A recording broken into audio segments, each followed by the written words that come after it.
So to show the influence of this amphoteric effect, what we can look at now is if we take a plot of the solubility on the y-axis and pH on our x-axis, and we look at a solid like AlOH3.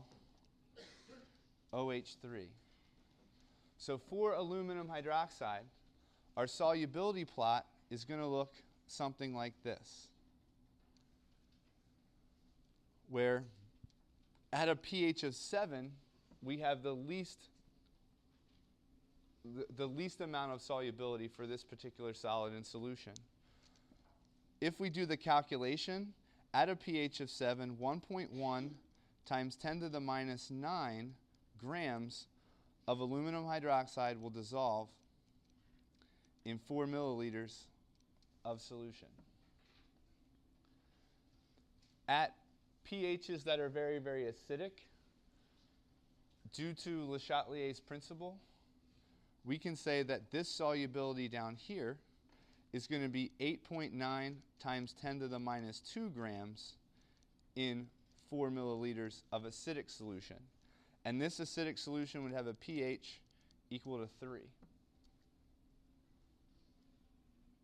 As we raise the pH, the solubility begins to drop off, which we would expect that from Le Chatelier's principle, because the equilibrium we're looking at is AlOH3 as a solid in equilibrium with aluminum 3 plus ions in solution plus 3 OH minus ions in solution.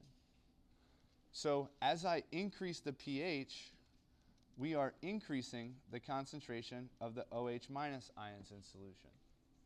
So as we increase that, we would expect the solubility to drop off. And that's what happens in this first case here, where the solubility drops.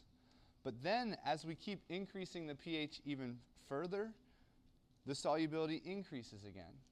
So in this portion of our solubility curve, there's going to be complex ion formation.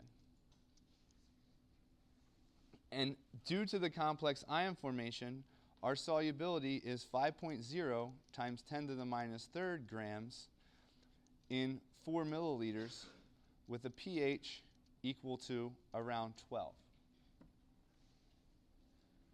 So we can see that the solubility is going to be drastically influenced by our pH. And this type of a graph right here is something that you will see, and it's a classic case for an amphoteric cation in solution. In terms of looking for these amphoteric effects, the common amphoteric cations are the following: aluminum 3 plus, chromium 3 plus, zinc 2 plus, antimony 3 plus, and tin 2 plus. These are our common amphoteric cations that we see in solution, which are going to exhibit a solubility curve that looks like this. The non-amphoteric metal cations will just see a drop in solubility as the pH increases. So when you're doing problems, you want to look at cations, look at one of these cations right here, and as you compare the KF tables, these are the most common cations in solution that form these complex ions.